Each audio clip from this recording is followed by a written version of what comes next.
Ex-presidente Michel Temer diz que vai se apresentar voluntariamente à Justiça nesta quinta. O Tribunal Regional Federal da 2ª Região determinou ontem que o ex-presidente e o coronel Lima voltassem à prisão. Operação realizada em 8 estados e no Distrito Federal mira grupo suspeito de desviar milhões do Banco do Brasil. Paulo Guedes vai à Câmara e diz que a velha Previdência está condenada à falência. Abertura de capital da Uber gera insatisfação e protestos entre os condutores que usam o sistema em todo o mundo. Filho do príncipe Harry e sua esposa Meghan Markle tem o nome revelado. Agora na edição das 8h30 da manhã. Olá, tudo bem com você? Muito bom dia! Chegamos à quinta-feira, dia 9 de maio de 2019. E a gente começa essa edição com os assuntos de destaque em alguns dos principais veículos do país. Começando pelo G1, Temer diz que irá se apresentar voluntariamente à Justiça nesta quinta. TRF2 determinou que o ex-presidente e o coronel Lima voltem à prisão. 8h35, girando os destaques do dia, valor econômico na tela. O governo manobra e adia a votação da medida provisória da reforma ministerial. E no Carioca o Dia, presidente da Câmara de Vereadores de Nilópolis é preso em operação da Polícia Civil. Portal R7, polícia prende suspeito apontado como líder de milícia no Rio de Janeiro. Marcos Vinícius Reis, conhecido como Fininho, foi detido em Niterói. De acordo com o Ministério Público, Fininho é um dos cobradores e seguranças da milícia que age no Rio das Pedras e também nas redondezas. E na Folha Online, atiradores esportivos já compram mais munição do que as Forças Armadas no país. Revista Veja, Bolsonaro negocia para se encontrar com Bush e Ted Cruz nos Estados Unidos. E no portal UOL, esposa de Carlos Ghosn nega ligação com a empresa que comprou seu iate. Destaque internacional na revista Isto É, em sua versão digital, Tribunal Supremo da Venezuela acusa os Estados Unidos de forçá-lo a dar golpe. E o ex-presidente Michel Temer disse que vai se apresentar voluntariamente à Justiça nesta quinta. E o Tribunal Regional Federal da 2ª Região determinou que o ex-presidente e o coronel Lima voltassem à prisão. O ex-presidente Michel Temer disse a um grupo de jornalistas em frente à sua casa em São Paulo que irá se apresentar voluntariamente à Justiça nesta quinta-feira. A primeira turma do Tribunal Regional Federal da 2ª Região decidiu nesta quarta-feira revogar o habeas corpus do ex-presidente e de João Batista Lima Filho. A decisão foi tomada por 2-1 e obriga a dupla a voltar para a prisão. Foram mantidos os habeas corpus para o ex-ministro Moreira Franco, para Carlos Alberto Costa, Maria Rita Fratesi, Carlos Alberto Costa Filho e Vanderlei de Natali. Temer foi preso preventivamente no dia 21 de março, junto com outros acusados de integrar uma quadrilha que cometeu crimes de corrupção relacionados à construção da usina nuclear Angra 3. E a Polícia Federal prendeu nesta quarta-feira 3 funcionários do Banco Paulista em uma nova fase da Operação Lava Jato. Os mandados judiciais foram cumpridos em 3 estados e combatem um esquema de lavagem de dinheiro. Foram cumpridos 3 mandados de prisão e 41 de busca e apreensão. O Banco Paulista S.A., na zona sul de São Paulo, foi o principal alvo da nova etapa da Operação Lava Jato. De acordo com a PF, essa é a primeira vez que a operação investiga a sede de um banco. A instituição faria parte de um esquema de lavagem de dinheiro que movimentou 48 milhões de reais do grupo Odebrecht. 3 funcionários do Banco Paulista foram presos. Paulo César Rainel Pereira Barreto, que atuava na mesa de câmbio, Tarcísio Rodrigues Joaquim, diretor de câmbio, e Gerson Luiz Mendes de Brito, diretor-geral. De acordo com as investigações, o Banco Paulista recebia o dinheiro que era pago como propina ao Odebrecht. E para justificar a entrada dessas quantias, os funcionários que foram presos contratavam empresas de fachada para prestar consultoria. Assim, podiam emitir notas fiscais para os serviços que nunca existiram e, com elas, encobrir as movimentações financeiras. Um levantamento feito pela Receita Federal apurou que 99% do faturamento dessas empresas de consultoria vinham do Banco Paulista. Também foram cumpridos mandados no Rio de Janeiro e em Porto Alegre. A operação foi batizada de disfarces de mamon em referência a uma passagem bíblica que diz que não é possível servir a dois senhores. Esta é a primeira etapa da Lava Jato autorizada pelo juiz federal Antônio Bonatti, que substitui Sérgio Moro. Uma mega operação realizada em 8 estados e no Distrito Federal mira um grupo suspeito de desviar milhões do Banco do Brasil. E os alvos dessa ação são ex-funcionários da estatal e também donos de empresas terceirizadas. Cerca de 140 agentes da Polícia Civil estão nas ruas desde cedo para tentar prender suspeitos de desviar quase 30 milhões de reais do Banco do Brasil entre os anos de 2017 e 2018. A operação, batizada de Crédito Viciado, pretende cumprir 17 mandados de prisão temporária e 28 de busca e apreensão em Pernambuco, Goiás, Minas Gerais, Mato Grosso, São Paulo, Rio de Janeiro, Santa Catarina, Paraná e no Distrito Federal. Entre os alvos estão 2 ex-funcionários do Banco do Brasil e executivos de 11 empresas terceirizadas contratadas pela instituição financeira para cobrar dívidas de clientes. Segundo as investigações, o cliente do banco quitava a dívida após contato com a terceirizada. Com o pagamento, o Banco do Brasil automaticamente repassava uma comissão. Só que, em alguns casos, o sistema apresentava inconsistência e o pagamento tinha que ser feito manualmente por um servidor. Dessa forma, o banco pagava um valor a mais para a prestadora de serviços e recebia de volta uma quantia em propina. O próprio Banco do Brasil denunciou o esquema para a polícia, depois que uma auditoria interna descobriu um rombo. Com a investigação, a Justiça autorizou o bloqueio de 16 milhões de reais das contas dos suspeitos. Os policiais civis identificaram um ex-funcionário do banco que era um dos responsáveis por receber o pagamento e chegou a receber 4 milhões de reais em créditos ao longo de 2 anos. Um outro ex-funcionário também teria recebido 900 mil reais na conta. Os suspeitos presos vão responder pelos crimes de peculato e organização criminosa.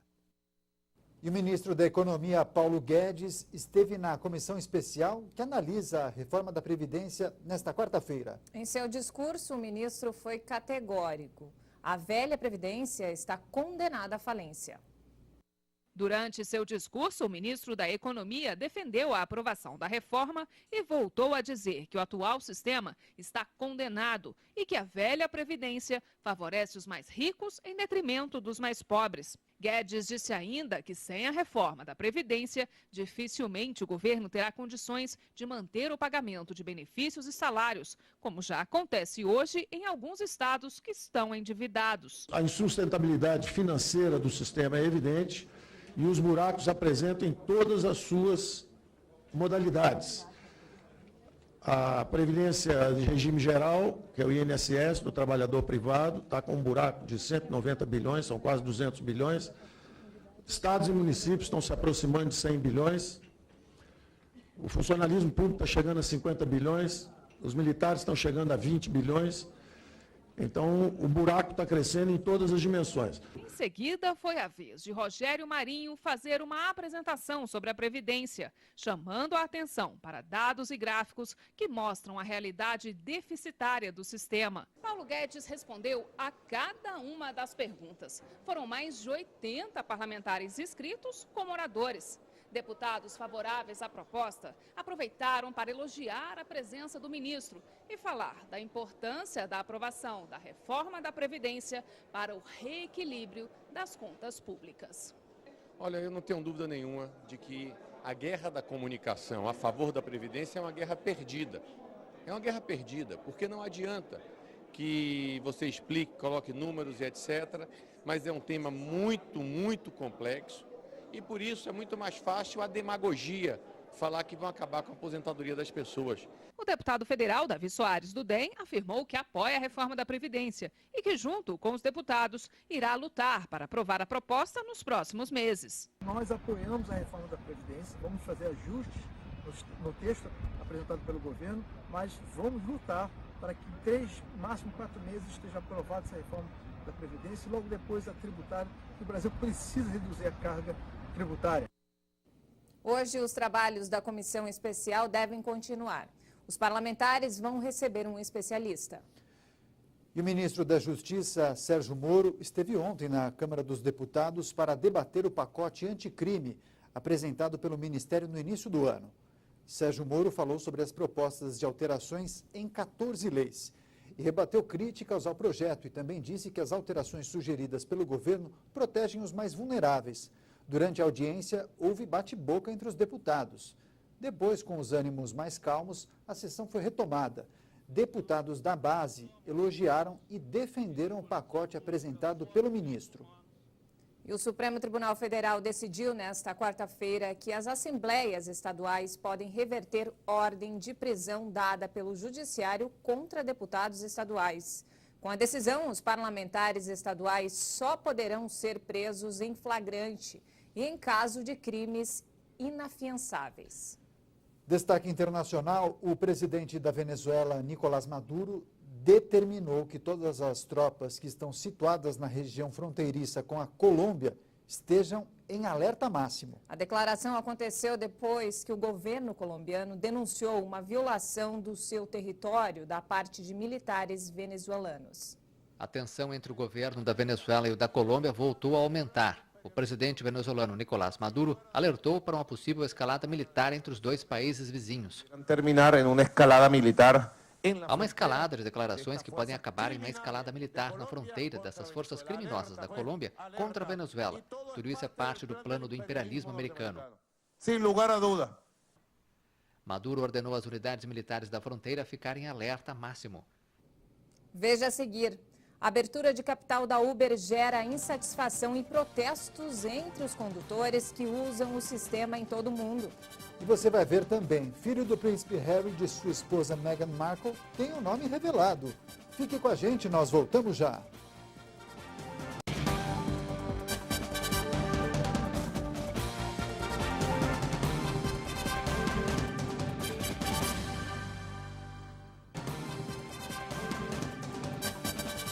Estamos de volta, 8h50, um ótimo dia para você.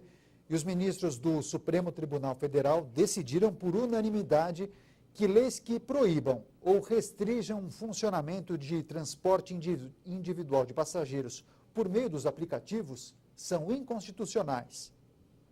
O plenário do STF retomou o julgamento sobre a constitucionalidade de leis contra a empresa Uber em São Paulo e Fortaleza.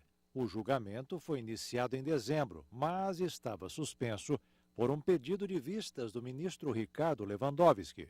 Retomada a análise do tema, os ministros decidiram que a restrição na atuação dos aplicativos de transporte fere os princípios da livre iniciativa e da liberdade de profissão. O ministro Marco Aurélio Mello foi além. Disse que o sistema de aplicativos é bem-vindo e que atualmente eles são mais seguros que os táxis. Já o ministro Barroso entendeu que o serviço prestado é de natureza privada e destacou que essas plataformas trouxeram uma revolução tecnológica nos meios de transporte. Para todos os membros do STF, não há nenhuma ilegalidade.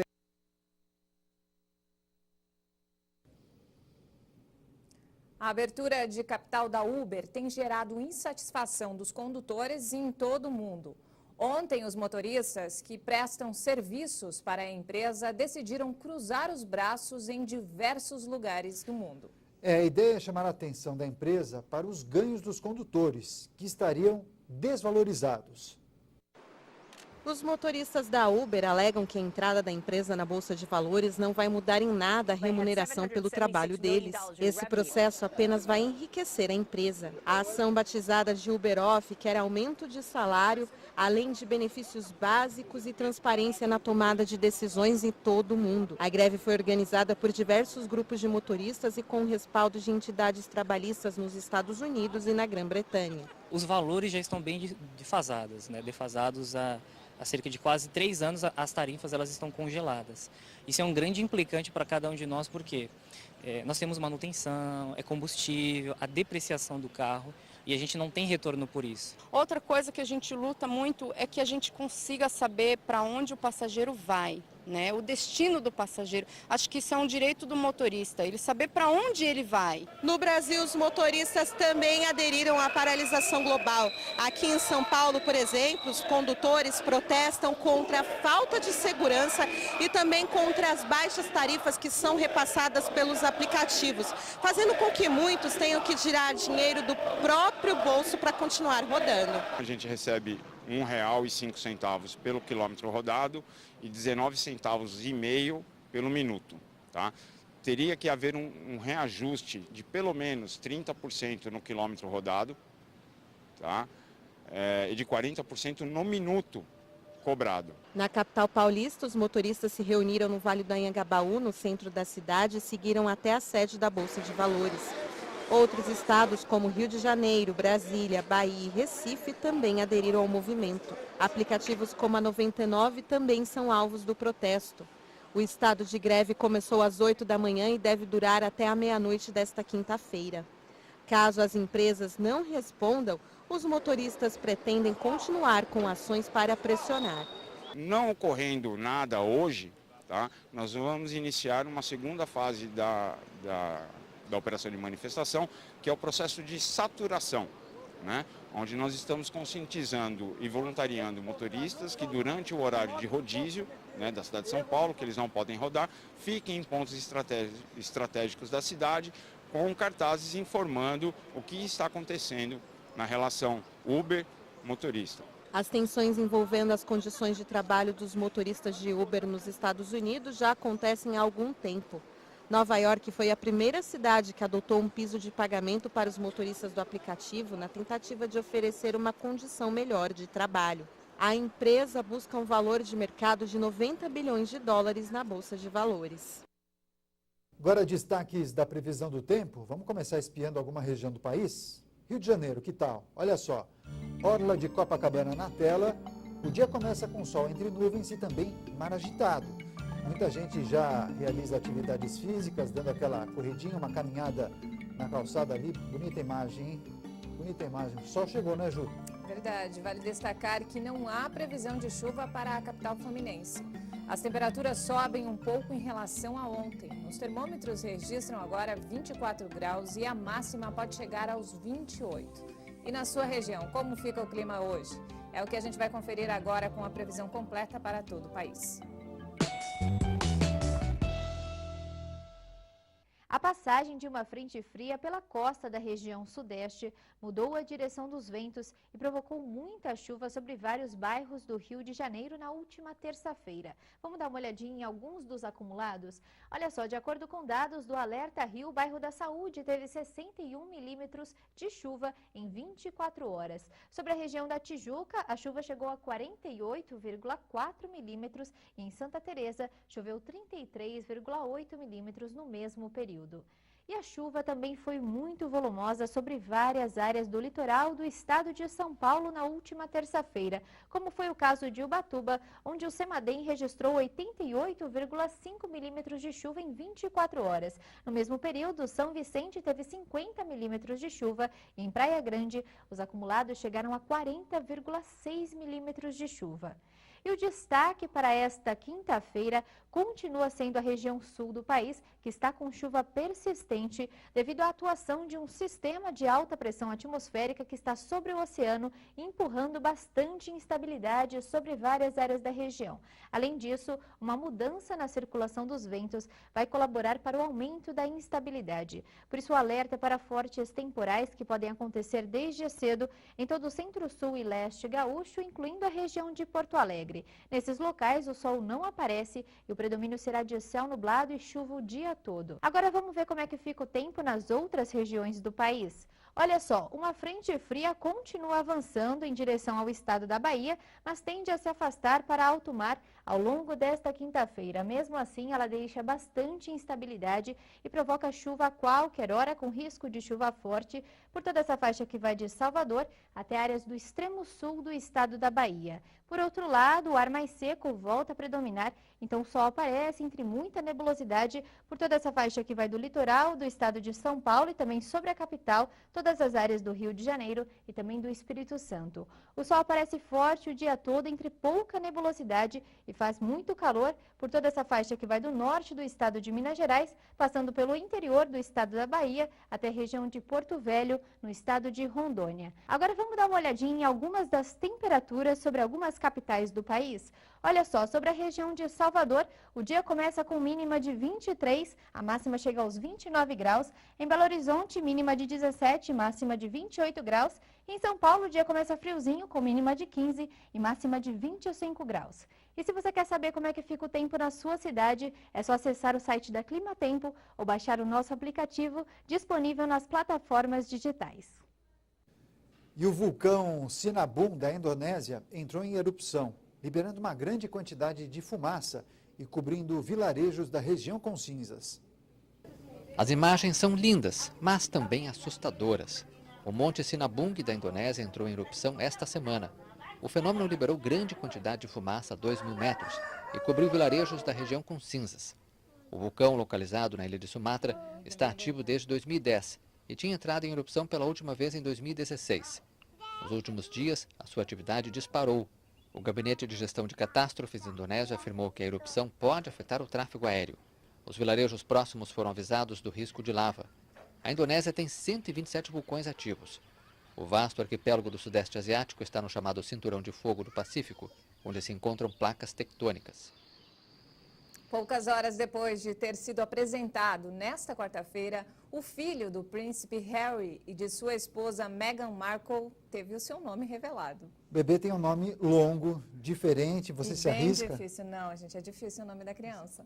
Não quer se arriscar? Não, você fala melhor do que eu, Daniel. Anote aí, como diria meu amigo Luiz Otávio. Artie Harrison Mountbatten Windsor. Acompanhe. O príncipe Harry e sua esposa Meghan chamarão seu filho de Artie. A escolha inesperada se afasta dos nomes tradicionais usados pela realeza. A revelação foi feita pelo Palácio de Buckingham nesta quarta-feira, horas depois que o bebê foi apresentado ao público pelos pais. No Instagram, o palácio fez o anúncio acompanhado por uma foto em que Meghan mostra o filho aos bisavós, a rainha Elizabeth II e seu marido, o príncipe Philip. Harry e a mãe de Meghan, Doria Ragland, também estão na foto. O nome completo do novo membro da realeza britânica é Artie Harrison Mountbatten Windsor. Ainda não se sabe o que levou os pais a batizarem o filho desta forma. O bebê, que nasceu na madrugada de segunda-feira, é o 7º na linha de sucessão ao trono britânico. Muita saúde para o bebê real, não temos mais tempo, ponto final nessa edição. Nós agradecemos demais sua companhia e audiência. E nós voltamos à 1 da tarde. Até lá.